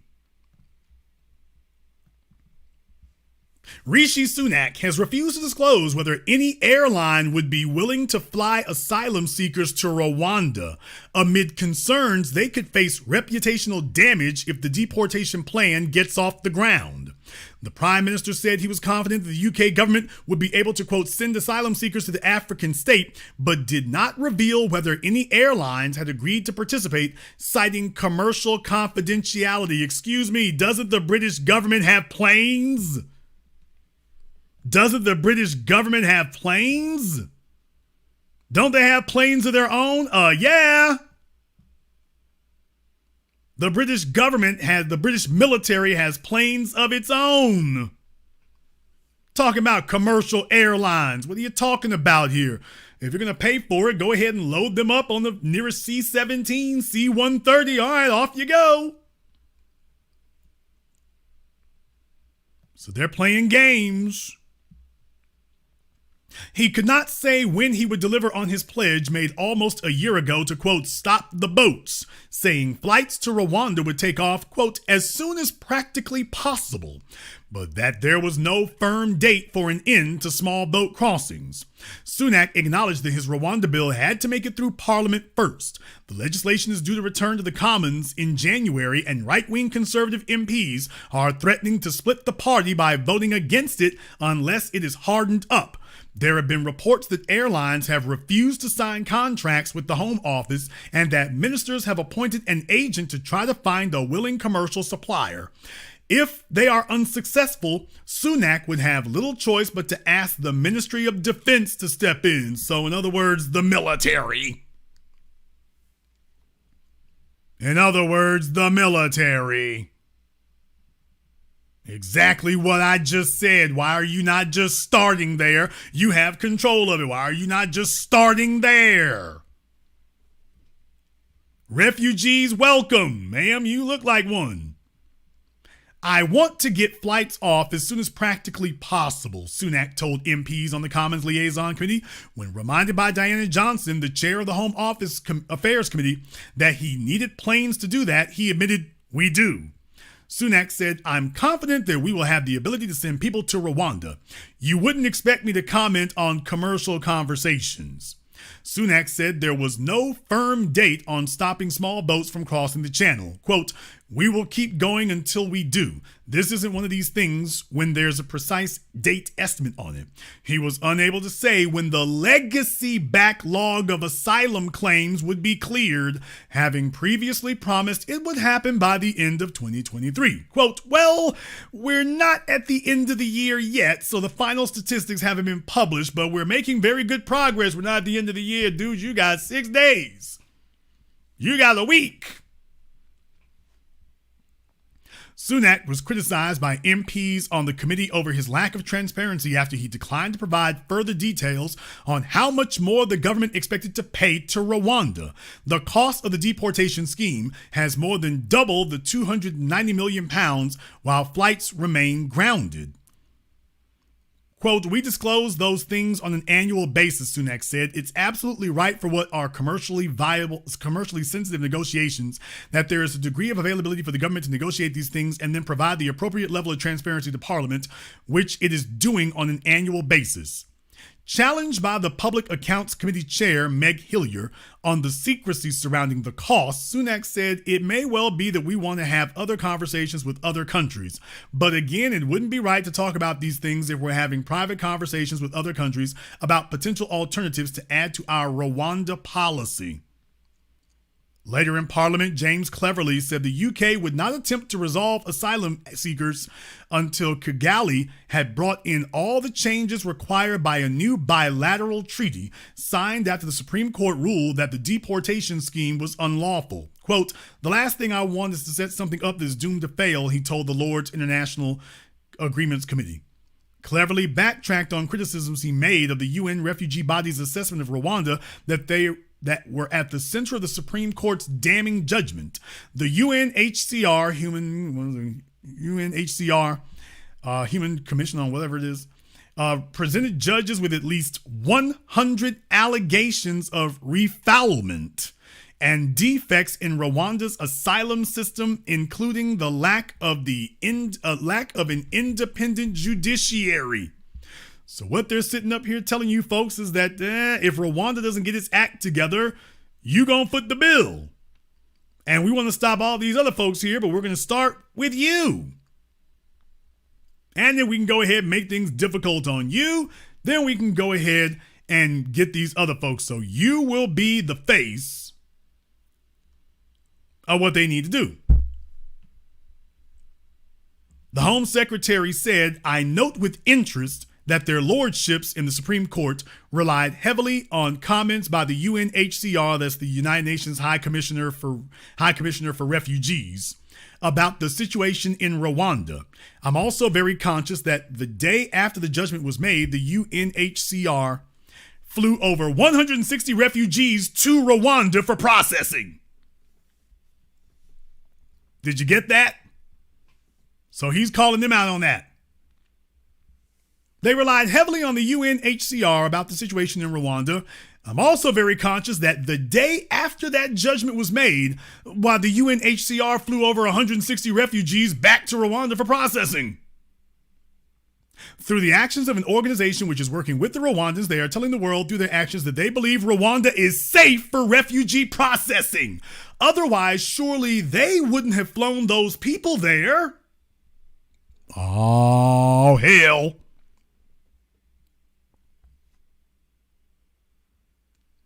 So yeah, they're like, by the way, we make black folk the face of illegal immigrants here, and we gonna use y'all. It's time to shut the door. So we're gonna say, hey, don't you want to keep all these Negroes out? Don't you want to keep all of them out? Don't you want to go ahead and lock the door on them? Yeah, it's time to lock the door on them, but when it's time to do that, it's like, we can all unite around our hatred of them, can't we? Maybe we all can't agree on everything, but can we agree if it's time to lock the door on the Negroes, can we agree on that? Oh, we can? Okay, good. Let's go ahead and lock the door on them. Then we'll get the rest of you. So it's the same game that runs all the time. When they're ready for the double cross. When they're ready for the double cross, need I remind you This was the Lieutenant Governor Brian Benjamin. He got indicted by the feds, and Kathy Hochul said, hey, we need to change the law. Soon as they got him, she said, oh, we need to change the law so that give me the ability to just remove people. In New York, that's like a running mate for lieutenant governor. It's like, yeah, give me the ability. Yeah, if you want to change the law, just throw a black face next to it. They've been kicking governors out of New York now for the last decade. She's like, oh, you know what? We need to change the law now. Now that it's happened here, here's my opportunity. Yeah, you want to get some laws changed? Well, can't we all agree? You throw a black person out there, demonize them, make them the face of, quote, the problem. Well, can't we all agree that something needs to be done about them? And suddenly you got your coalition. Suddenly you have your coalition.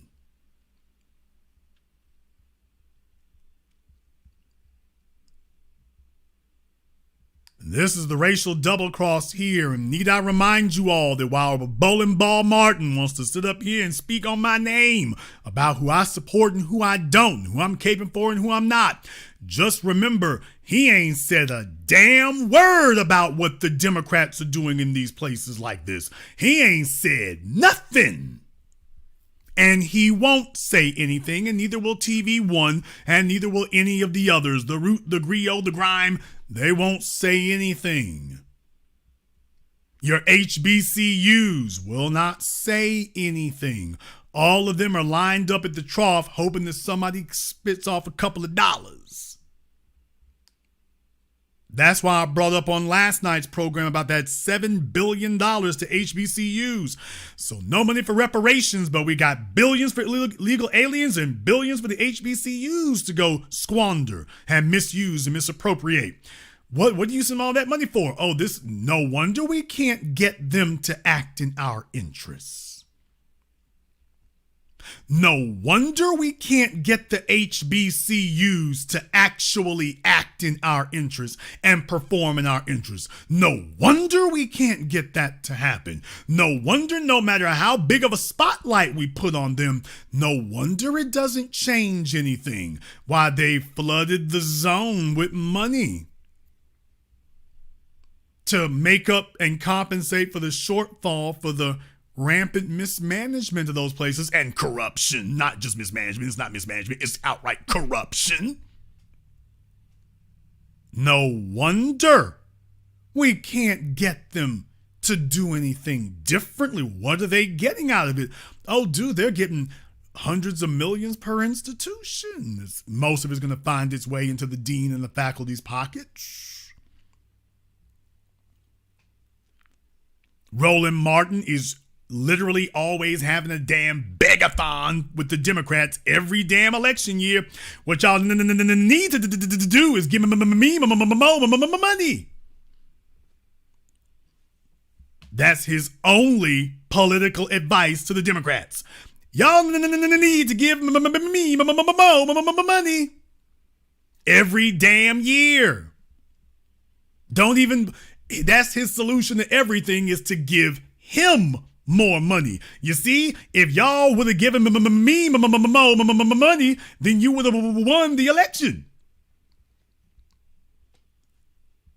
That's his answer to everything, is if you had given me money, then I would have been able to flip this for you. But you see, you didn't give me enough money. You gave it to those white communications people, and they just don't know what to do. So what you really need to do is give it to me and Simone Sanders and Van Jones. See, y'all need to give that money to us so we can get the job done for you of deflecting and distracting the proletariat and the black electorate to go ahead and distract them and mislead them and fool them. If you gave us more money, we'd be able to do a better job of deceiving them.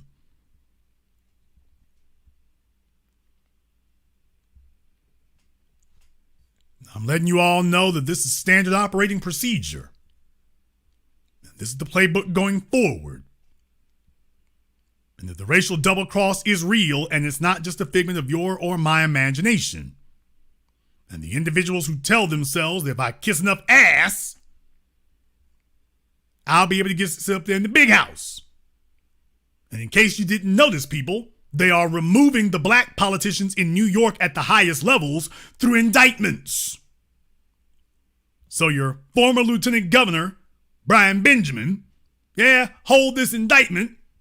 And by the way, on your way out the door, can you go ahead and let Eric Adams know we're getting ready his too? We're preparing his. Yeah, by the way, when you carry your ass out the door, when you go down the hall, can you let Eric know we're getting ready to drop his on him? Yeah, he ain't got elected just yet, but just let him know. By the way, when he does get there, we already got his file ready. We already getting his file together. This is what they're doing now. And what they're going to tell you is that the only answer is to bring in a non-black person. We got to do that. That's the only answer. That's what they did in California, out with Kamala Harris. That's all we can do. We got to do that. Houston, the only answer, non-black person, we got to do that. That's all we can do. And I guarantee you that will be their preferred solution. And that's why I say going forward, we are expressing the most dangerous thing in the world for them. We have our own agenda that is not dependent on them and is not informed by their black media bootlicks. There's no one from the approved media sources that are owned and operated by the Democratic Party or any other that are speaking for us. We speak for and to the grassroots. That's the big difference.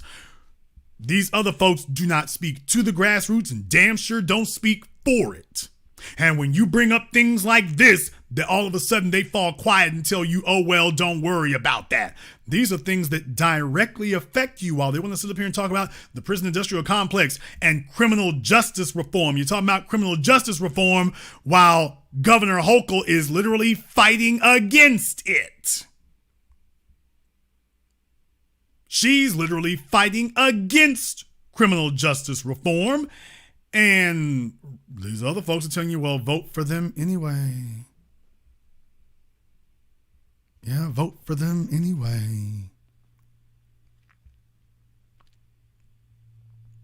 What they're checking to see is how responsive we're going to be. And their nightmare scenario is A, us being non-responsive, or at worst, B, us responding in a whole different way. That's the nightmare scenario. And they're seeing that form and shape up before their very eyes. And that's why I'm informing you now. It hasn't changed. And it won't.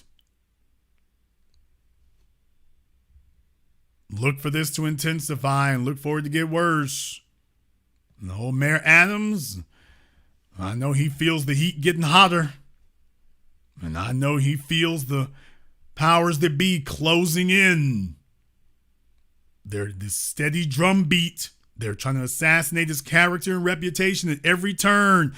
And a steady drumbeat of it. They're saying all these things, most of it not illegal, but they're speaking about it coaching it in terms of it being illegal or as if it were illegal. They're talking about all these things as if it's quasi-illegal, even though it is not. That's what you need to do. Well, boy, this is practically a crime that he's doing here. Is it a crime? Not really. All the other mayors have done it, but when he does it, but him doing it, this feels like a crime if he does it. Don't you understand that they're prepping the ground here? Don't you see how they're preparing the ground? And this is why when you roll for us, you got to roll for real. Because these other folks ain't going to have your back. These other people are not going to protect you. These other people are not going to do that. If you don't believe that having the black grassroots got your back is everything, you need to just go look at the case of Mayor Marion Barry. Black folk had his back. Period. Point blank. Bar none. End of discussion. Marion represented the people, and even when they put him in the bind, the folks had his back. Period. Wasn't nothing you was gonna say or do gonna remove that. Eric Adams wishes he had that type of support. Now that he sees they getting ready to flip it on him, he wishes he had that type of unyielding, unwavering support. He wishes he did, because all the folks that he thought he was going to form non-black coalitions with, now they're all like, oh, by the way, we after you. The same Daily Beast that was singing your praises is back to say, by the way, according to the New York Post, get this nigga.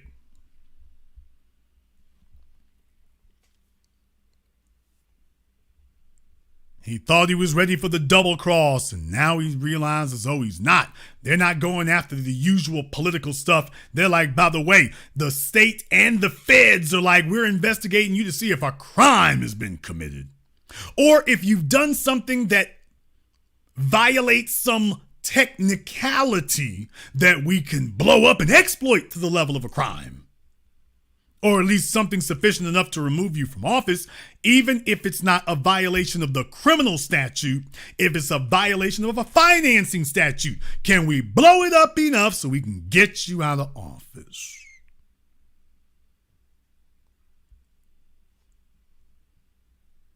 And this is the way the game plan runs everywhere.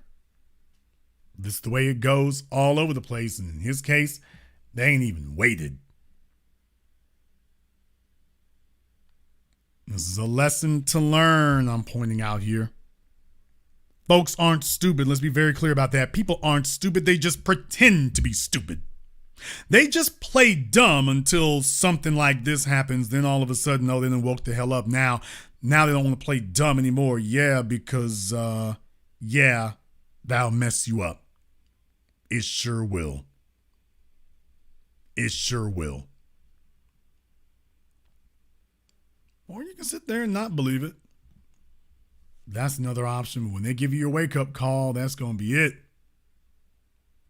When they give you your wake-up call, that's going to be it.